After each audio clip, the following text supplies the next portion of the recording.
तो target with PS Parihar channel में आपका स्वागत है। सुबह की इस वीडियो में ऐसी सूचनाएं होती हैं जो विभिन्न समाचार पत्रों पर छपी होती हैं और विद्यार्थियों के लिए आवश्यक होती हैं। तो आइए शुरू करते हैं और देख लेते हैं कि आज के समाचार पत्रों में विद्यार्थी जीवन से संबंधित कौन कौन सी सूचनाएं हैं। चलिए शुरू करते हैं। बात करते हैं सबसे पहले 69,000 शिक्षक भर्ती की। लिखा सचिव बेसिक शिक्षा व परीक्षा नियामक प्राधिकरण के सचिव पर अवमानना का आरोप तय हो गया है। एक अंक विवाद मामले में आदेश का पालन न होने पर हाईकोर्ट सख्त, दोनों अफसर तलब किए गए। नीचे लिखा हुआ है कि दोनों अधिकारियों को जानबूझ करके रिट कोर्ट के आदेश की अवज्ञा करने के आरोप पर स्पष्टीकरण देने के लिए 19 दिसंबर को तलब किया गया। अगली सूचना जेईई एडवांस की है। लिखा देश भर के आईआईटी, आईआईएससी बेंगलुरु, आईआईएसईआर में स्नातक पाठ्यक्रम में दाखिले के लिए जेईई एडवांस्ड परीक्षा 26 मई को होगी। जेईई एडवांस्ड 2024 में परीक्षा करा रहे आईआईटी मद्रास ने शुक्रवार को शैक्षणिक सत्र 2024-25 के लिए जेईई एडवांस्ड का कार्यक्रम जारी किया है। ऑनलाइन आवेदन विंडो 21 अप्रैल से शुरू होगी और नतीजे 9 जून को जारी होंगे। अगली सूचना दिल्ली पुलिस कांस्टेबल भर्ती परीक्षा की है। इस समय कई जगह परीक्षा हो रही है दिल्ली पुलिस कांस्टेबल की और उसमें बहुत सारे साल भर पकड़े गए हैं, ऐसी भी सूचनाएं आ रही हैं। यहाँ पर लिखा है कि दिल्ली पुलिस कांस्टेबल की भर्ती परीक्षा देने वाले 2 फर्जी अभ्यर्थियों को काबू कर पुलिस के हवाले कर दिया गया है। 23 नवंबर को एबीसीडी परीक्षा केंद्र पर ऑब्जर्वर द्वारा बायोमेट्रिक के दौरान आरोपियों को पकड़ा गया है।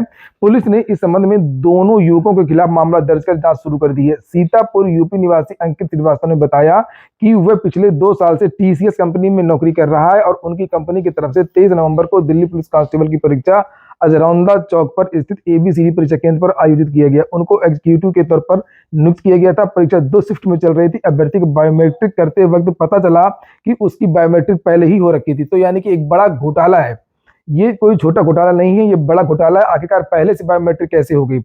उन अभ्यर्थियों को जब एडमिट कार्ड और आधार कार्ड चेक किया गया तो फर्जीवाड़ा पता चला। ऐसी सूचनाएं अन्य जिलों से और अन्य जगहों से भी आई हैं। एक और ये सूचना है दिल्ली पुलिस की ही है। लिखा दिल्ली पुलिस की परीक्षा से पहले ही साल भर गिरफ्तार हो गए हैं। 39 क्लोन फिंगरप्रिंट और 17 प्रवेश पत्र, बायोमेट्रिक मशीन, लैपटॉप बरामद किए गए हैं। नीचे यहाँ पर लिखा हुआ है कि सालभर गैंग के 6 सदस्य पकड़े गए। ये देखिए, सालभर गैंग के 6 सदस्य पकड़े गए। परीक्षा में असली अभ्यर्थियों के बदले सालभर बैठाने की योजना और बहुत सारे कॉलेज में सेटिंग करके भी यहाँ पर भ्रष्टाचार कर रहे हैं। लिखा हुआ है कि इस गैंग ने अपना जाल बिछा दिया था। ये जो परीक्षा होने वाली थी, फिंगरप्रिंट के क्लोन तैयार कर लिए गए थे। आगरा के एतमादपुर स्थित देव कॉलेज में सेटिंग कर ली गई थी। एतमादपुर पुलिस ने सर्विलांस की मदद से शुक्रवार को गैंग के मंसूबों पर पानी फेर दिया। सालभर गैंग के 6 सदस्य पकड़े गए। तो इस तरह की सूचना अलग अलग शहरों से आई है। हालांकि ज्यादातर सालभर और ज्यादातर जो गैंग के सदस्य वो पकड़े भी जा रहे हैं। अगली सूचना है एसएससी जीडी वैकेंसी की। लिखा कांस्टेबल जीडी के 26,146 पदों पर आवेदन शुरू हो गया है। कर्मचारी चयन आयोग ने central arm police force CAPF और एसएसएफ में कांस्टेबल और असम राइफल्स में राइफलमैन 2023 के लिए ऑनलाइन आवेदन मांगे हैं। 26,146 पदों के लिए ऑनलाइन आवेदन 31 दिसंबर की रात 11 बजे तक किए जाएंगे। इसके बारे में मैंने डिटेल्ड वीडियो बना दिया है, आप लोग जाकर के इसे देख सकते हैं, जिसमें आवेदन की प्रक्रिया, वेतन, आयु, शैक्षिक योग्यता, चयन प्रक्रिया इत्यादि के बारे में जानकारी दी गई है। स्टेनोग्राफर का भी परिणाम जारी कर दिया गया है। एसएससी ने स्टेनोग्राफर ग्रेड सी व डी भर्ती 2023 की कंप्यूटर आधारित परीक्षा का परिणाम शुक्रवार को जारी कर दिया। 12 व 13 अक्टूबर को आयोजित पहले चरण की परीक्षा में ग्रेड सी में 3,596 और ग्रेड डी में 18,299, कुल 21,895 अभ्यर्थी अगले चरण के लिए स्किल टेस्ट के लिए सफल हुए थे। स्किल टेस्ट का कार्यक्रम आयोग की वेबसाइट पर बाद में जारी किया जाएगा। ट्रांसलेटर भर्ती का भी परिणाम जारी कर दिया गया, जिसमें 2274 छात्र सफल घोषित किए गए। अगली सूचना बिहार शिक्षक भर्ती की है। लिखा शिक्षक भर्ती परीक्षा की तारीखों में बदलाव। 14, 15, 16 की जो परीक्षा थी वो अब 7, 14 और 15 दिसंबर को होगी। यहाँ पर नीचे लिखा कि बीपीएससी अध्यक्ष अतुल प्रसाद ने शुक्रवार को सोशल मीडिया प्लेटफॉर्म एक्स पर जानकारी दी है, यानी कि ट्विटर का जो अब नया नाम है। 14, 15, 16 दिसंबर की परीक्षा अब क्रमशः 14, 15 दिसंबर को होगी। पुराने शेड्यूल में 14 दिसंबर को होने वाली प्रधानाध्यापक परीक्षा नए शेड्यूल में 7 दिसंबर को होगी। पुराने शेड्यूल में 15 दिसंबर को होने वाली वर्ग 1 से लेकर के 5वीं तक परीक्षा अब 14 दिसंबर को होगी। 16 दिसंबर को होने वाली 11वीं और 12वीं के सभी विषयों की परीक्षा अब 15 दिसंबर को ही होगी। 7 से लेकर के 10 दिसंबर तक होने वाली परीक्षा को यथावत रखा गया है। जो शिक्षक भर्ती हुई थी पहली वाली, उसमें बहुत सारे विद्यार्थियों ने ज्वाइन नहीं किया, बहुत सारे शिक्षकों ने ज्वाइन नहीं किया है, उसको लेकर के भी सूचना है। अगर हम पटना की ही बात करें तो लिखा पटना जिले में कम से कम 1000 शिक्षकों ने ज्वाइन नहीं किया है। लिखा पटना जिला में कुल 4,835 नवनियुक्त शिक्षकों को विद्यालय में योगदान देना है, लेकिन अब तक 1,000 शिक्षकों ने योगदान नहीं किया है। पटना सदर की बात करें तो कुल 70 में से अब तक केवल 28 नवनियुक्त शिक्षकों ने ही योगदान किया है।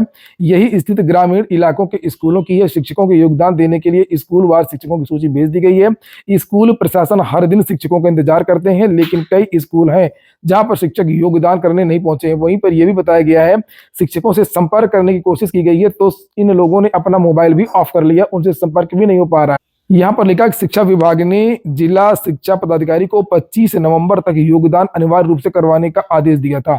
वहीं पर यह भी जानकारी निकल करके आई है कि इस शिक्षक भर्ती में बहुत सारे जो पद हैं वो रिक्त हो गए हैं और जो अगली शिक्षक भर्ती बिहार की आएगी उसमें 50,000 पद होंगे। बिहार के अपर मुख्य सचिव शिक्षा जो के पाठक जी हैं, उन्होंने एक बयान भी दिया था जिसे आप लोग यहाँ पर देख सकते हैं। बीपीएससी की एग्जाम हो रही है, आप लोग क्या फर्स्ट ईयर है सेकंड ईयर? अगले साल बीपीएससी देंगे, कम से कम 50,000 वैकेंसी है, तो कम से कम 50,000 वैकेंसी है, तो मेहनत से पढ़ाइए। इसीलिए आप लोग अभी से स्कूल में भेजने की आदत डाल दे रहे हैं। तो ये जो तस्वीर देख रहे हैं ये बिहार के अपर शिक्षा सचिव के पाठक हैं और शिक्षक भर्ती की प्रक्रिया में शिक्षा विभाग में कई महत्वपूर्ण इन्होंने निर्णय लिए जिसके लिए ये चर्चा में रहते हैं।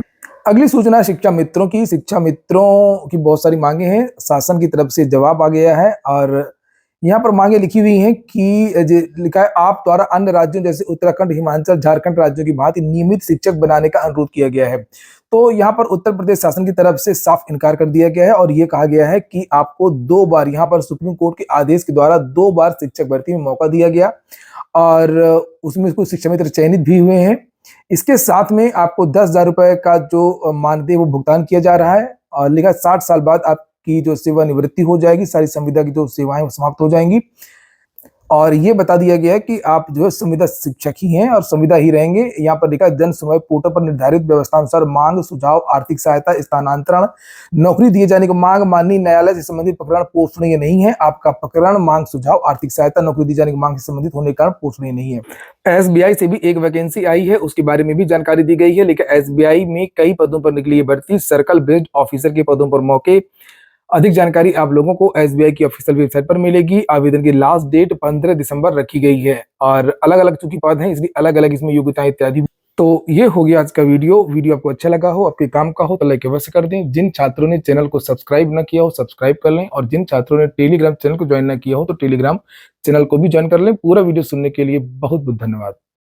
जिन छात्रों ने targetwithpspariha.com वेबसाइट को विजिट न किया हो तो एक बार targetwithpspariha.com वेबसाइट को जरूर विजिट कर लें।